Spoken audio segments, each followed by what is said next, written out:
कांग्रेस की पूरी चाल है, पंजाब में बैठी कांग्रेस में पूरी तरह से, कैसे देखते हैं? देश के प्रधानमंत्री का हम तो यही कहेंगे कि मानसिक स्थिति अब ठीक नहीं है, उनको खुद छोड़ देना चाहिए पद। वो अब प्रधानमंत्री पद के लायक बचे नहीं हैं। उनको अब समझ में नहीं आ रहा है कि जितना हमने झूठ फरेब किया है, अब जब देश की जनता उनको सुनने को तैयार नहीं है तो इसी तरह की ड्रामेबाजी करके ही तो भाजपा के लोग इमोशनल ब्लैकमेलिंग करके ही तो पहले भी बड़ी बड़ी बातें करके काला धन लाएंगे, अच्छे दिन आएंगे, 2 करोड़ प्रतिवर्ष नौजवानों को रोजगार देंगे, महंगाई कम कर देंगे, किसानों की आय दोगुनी कर देंगे।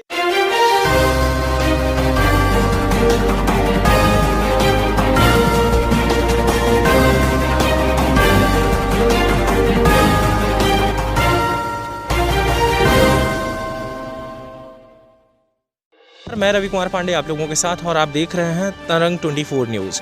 आप लोगों को बताना चाहूँगा कि आज सीधी जिले के सिहावल विधायक कमलेश्वर पटेल पूर्व मंत्री यहां पर मौजूद हैं, जहां देखने को मिल रहा है कि गाड़ियां इनकी यहां पे खड़ी है और अंदर कॉन्फ्रेंस चल रहा था। जहां आप लोगों को बताना चाहूँगा कि आज पत्रकार नए वर्ष के इस टाइम पर सभी पत्रकारों को मीटिंग हुई। मीटिंग के दौरान कई सारे ऐसे मुद्दे, कई सारे ऐसे बातें और चर्चा हुई, जहां देखने को मिला कि विकास का मुद्दा, कोरोना गाइडलाइंस का मुद्दा और सबसे बड़ी बात किसानों का मुद्दा, और जो अभी आप लोगों को देखने को मिला रहा लगातार वायरल वीडियो हो रही, और ये वाकई में कि देश के प्रधानमंत्री को पंजाब में जो खतरा महसूस हुआ, जिस मुद्दे को लेकर के बार बार मुद्दे उठ रहे हैं, उन सारी चीज़ों पर बातें हुई। जहाँ देखने को मिलेगा आप लोगों को यहाँ पर कि आखिर में बातें हुई तो हुई क्या। वहीं आप लोगों को देखने को मिलेगा कि NH39 रोड का भी मुद्दा है, लेकिन उस मुद्दे पे कोई बातें अभी तक नहीं हुई हैं। जहां देखने को ये मिल रहा है कि आप लोगों को बताना चाहूँगा कि नए साल के पहले जस्ट अभी आप लोगों को बता दूं कि 2 हफ्ते की बात है, जहां NH39 की रोड पे एक पोल्ट्री फार्म की गाड़ी और एक ट्रेलर दोनों आपस में टकराए और रोड के नीचे जा गिरे, और जहां देखने को मिला कि सैकड़ों मुर्गियां और लगभग 2 लाशें बिछ गई वहां पर। लेकिन इस मुद्दे पर कोई ना तो बात करने के लिए तैयार है और ना ही कुछ बोलने को तैयार। वहीं अगर बात की जाए यहाँ के जो जिम्मेदार सांसद और विधायक जो हैं, सारी चीज़ों पे जब इन सब चीज़ों पे जब बात की जाती है तो बिल्कुल वहाँ बात करना ही उचित नहीं समझते। आखिर में क्या यहाँ की जिम्मेदारी जो बनी हुई है, वो क्या वो अपनी जिम्मेदारियों से भाग रहे हैं, ये सारी चीज़ें आपके सामने देखने को मिल रही। वहीं आप लोगों को मैं एक बात और बताना चाहूँगा कि अभी तक जो सारी चीज़ें देखने को मिल रही थी, तो अभी रोड ही नहीं बन पाई जो रोड यहाँ पर बिछी हुई है।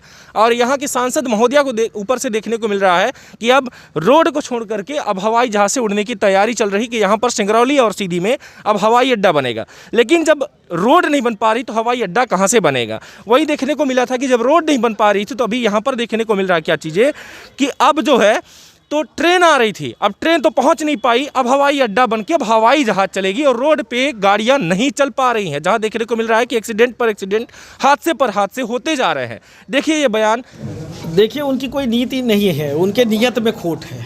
सच बात तो ये है कि उनकी नीयत शुरू से खराब थी। जब हमारी सरकार थी, हमने 15 महीने में पंचायतों को अधिकार संपन्न बनाने का काम किया था, और जब ऐसा लगा कि हम समय पे चुनाव जो अस्थिरता हुई कि नहीं करा पाएंगे, तो हमने चुने हुए जनप्रतिनिधियों को अधिकार संपन्न बनाया और उनको अधिकार दिया था हमने। हमारी पार्टी की बड़ी स्पष्ट मंशा रहती, और हमारी पार्टी ने त्रिस्तरीय पंचायती राज व्यवस्था लागू की थी। स्वर्गीय राजीव गांधी जी ने 73वां 74वां संशोधन विधेयक लेके आए थे और उस पंचायती राज का गठन हुआ और अधिकार संपन्न हमारे जनप्रतिनिधि थे। इनकी सरकार जब बनी, सरकार बनते ही यही शिवराज सिंह ने जनपद में SDM को प्रशासक, जिला पंचायत में CO को प्रशासक और पंचायतों में PCO को प्रशासक बनाने का आदेश जारी कर दिया था। जब हम सबने विरोध किया, त्रिस्तरीय पंचायती राज के जो पदाधिकारी थे उन्होंने जब विरोध किया, तब जाके इनको अपना आदेश वापस लेना पड़ा था। इनकी नीयत में शुरू से खोट थी, और सच बात तो यह है कि सरकार के पास पैसा नहीं है, इसलिए इन्होंने सारे अधिकार छीनने का काम किया है कि न रहेगी बांस न बजेगी बांसुरी। अब छोटे छोटे काम के लिए लोग परेशान हो रहे हैं। अंत्येष्टि सहायता तक की राशि का आहरण पंचायतों में नहीं हो पा रहा है, मजदूरी का आहरण नहीं हो पा रहा है, सारे काम रुक गए हैं। और पहले तो पंचायती राज चुनाव में आचार संहिता लगा के पंचायत में रहने वाले लोगों को परेशान किया, अवैध वसूली की, बिना चुनाव के लोगों से नॉमिनेशन करा लिया, पैसे जमा करा लिए, बिजली के बिल के ड्यूज से लेके और जो सरकारी ड्यूज थे वो सब जमा कराया, करोड़ों रुपए वसूले और फिर चुनाव स्थगित कर दिया। और एक तरफ अब जो अधिकार थे पंचायतों में, जिसके तहत कम से कम छोटे छोटे काम गांव के होते थे, वो इस तरह के आदेश वापस लेके एक दिन जारी करते हैं फिर कैंसिल करते हैं। इससे समझ में आता है कि इनकी मंशा ठीक नहीं है, इनकी नीयत में खोट है। भैया मौजूदा सरकार की स्थिति को लेकर क्या कहेंगे? जिस तरह से बताते हैं, सब हल्ला कर रहे हैं कि पीएम के साथ वो हत्या हुई, उनको हत्या करने वाले थे, कांग्रेस की पूरी चाल है, पंजाब में बैठी कांग्रेस में पूरी तरह से, कैसे देखते हैं? देश के प्रधानमंत्री का हम तो यही कहेंगे कि मानसिक स्थिति अब ठीक नहीं है, उनको खुद छोड़ देना चाहिए पद। वो अब प्रधानमंत्री पद के लायक बचे नहीं हैं। उनको अब समझ में नहीं आ रहा है कि जितना हमने झूठ फरेब किया है, अब जब देश की जनता उनको सुनने को तैयार नहीं है, तो इसी तरह की ड्रामेबाजी करके ही तो भाजपा के लोग इमोशनल ब्लैकमेलिंग करके ही तो पहले भी बड़ी बड़ी बातें करके काला धन लाएंगे, अच्छे दिन आएंगे, 2 करोड़ प्रतिवर्ष नौजवानों को रोजगार देंगे, महंगाई कम कर देंगे, किसानों की आय दोगुनी कर देंगे, एक भी काम नहीं किया। अब जनता जब इनसे पूछती है तो अब उसके लिए तो इनके पास नया यही हथकंडा बचा है। हमारे पंजाब प्रदेश के मुख्यमंत्री, हमारे कांग्रेस के नेता हमेशा संवैधानिक जो व्यवस्था है उसका सम्मान करते हैं, और किसी ने कोई भी प्रधानमंत्री के काफिले से लेके उनके कार्यक्रम में कोई व्यवधान पैदा नहीं किया, क्योंकि वहाँ भीड़ कम थी। इसलिए इस तरह का जानबूझ के प्रोपोगंडा तैयार करके अपनी नाकामी को छुपाने की कोशिश की जा रही है, और इसके पीछे उनकी दुर्भावना है। भैया, कोरोना काल के समय में शिवराज जी ने कहा था कि बिजली का बिल माफ़ होगा, अभी उसकी वसूली शुरू हो गई, फिर से कोरोना काल आ गया, आपाधापी मची है, फ्री अनाज भी बटेगा, लगातार तीसरा साल है, लोगों की मौज है। क्या कहना चाहेंगे इस वितरण पे और उनकी छूट पे और फिर उनकी वसूली पे? फीस भी उसमें स्कूली बच्चों की शामिल है। देखिए, पहली बात तो किसी की मौज नहीं है, सजा है। एक कोरोना संक्रमण काल में लोगों की जानें गई हैं और सरकार नाकामयाब रही है। सरकार ने समय पे ना इलाज दिया और ना ही उनको किसी प्रकार की राहत राशि प्रदान की, मृत्यु प्रमाण पत्र तक तो दिया नहीं है। तो सरकार पूरी तरह से फेल रही है। और जो खाद्य सुरक्षा के राष्ट्रीय खाद्य सुरक्षा अधिनियम के तहत जो अनाज मिलता है, ये भी कांग्रेस सरकार की योजना बनाई हुई है। उसमें भी आज लोग परेशान हो रहे हैं, जो 100% पात्र हैं उनको खाद्यान्न नहीं मिल रहा है। और सरकार पूरी तरह से फेल हो चुकी है, और सरकार अपनी असफलता को छुपाने के लिए तरह तरह के हथकंडे अपना रही है। आज बिजली के बिल, यही मुख्यमंत्री ने कहा था कि हमारे रहते हुए कोई ज़रूरत नहीं है किसी को परेशान होने के लिए, मामा है ना। मामा तो अब कंस हो गया है। बिजली के बढ़े हुए दाम वसूली कर रहे हैं, लोक अदालत की नोटिस जारी हो रही है, मजबूरी में लोगों ने जमा किया, पंचायत चुनाव में लोगों से पैसा जमा करा लिया।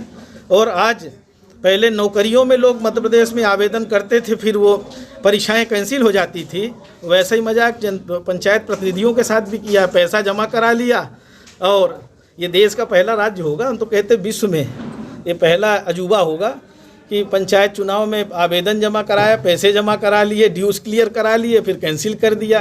ये तो वसूली अभियान चल रही है, मज़े में है सब। आप लोग भी मज़े में तो हो। बिजली का बिल भी तो बढ़ा दिया अचानक से। अभी देखते जाइए अभी क्या क्या बढ़ाएंगे। ये जो भी हो रहा है भाजपा सरकार के इशारे पे हो रहा है, भाजपा के नेताओं के इशारे पे हो रहा है।